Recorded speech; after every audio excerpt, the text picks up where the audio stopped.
खरं तर काल महायुतीतले मंत्री भरत गोगावले यांनी एक आमचे नेते भारतीय जनता पार्टीचे सन्माननीय खासदार नारायणराव राणे साहेबांबद्दल जे एक वक्तव्य केलं ते अत्यंत चुकीचं वक्तव्य त्यांनी केलेलं आहे. मी मुद्दाम सकाळपासून या विषयावर प्रतिक्रिया दिली नव्हती, कारण मला माहिती आहे की आमचे सगळे कार्यकर्ते भरत गोगावले सारख्या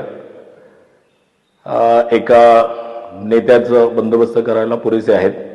आमचे सगळे कार्यकर्ते आणि नेते भरत गोगावले यांच्या वक्तव्यावर व्यक्त झालेले आहेत. पण मला एक सांगायचं आहे भरत गोगावलेंना की सन्माननीय राणे साहेब हे केवळ कोकणचे नाही तर महाराष्ट्राचे नेते आहेत आणि गेली 4 दशकं त्यांनी महाराष्ट्राच्या मुख्यमंत्री पदासहित केंद्रीय मंत्री अशी अनेक पदं भूषवलेली आहेत आणि भारतीय जनता पार्टीचं एक भूषण आहे.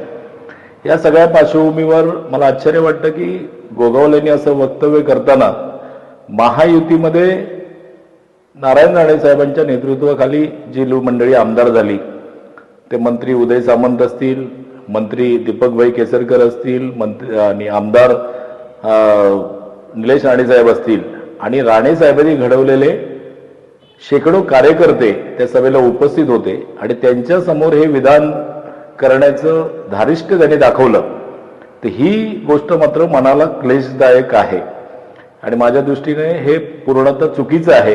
कारण नारायणराव राणे साहेब हे आमच्या सगळ्यांचं आदराचं स्थान आहे.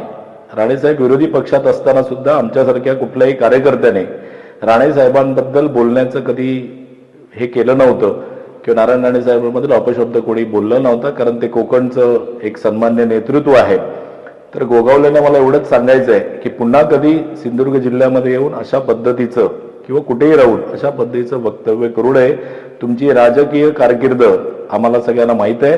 पॉस्को सारख्या इंडस्ट्रीमध्ये अनेक उपक्रम आणि उपद्व्याप करून आपण सन्मान्य आमदार मंत्री झालेले आहात.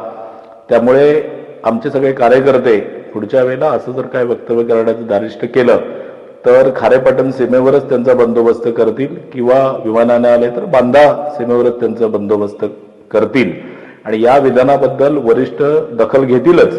पण गोगावलेने सुद्धा या सगळ्या वक्तव्याबद्दल जाहीर माफी मागितली पाहिजे आणि ही माफी मागितल्याशिवाय महायुतीतला कुठलाही पुढचा निर्णय होणार नाही, अशा पद्धतीची भारतीय जनता पार्टी म्हणून जिल्हाध्यक्ष नात्याची भूमिका आहे.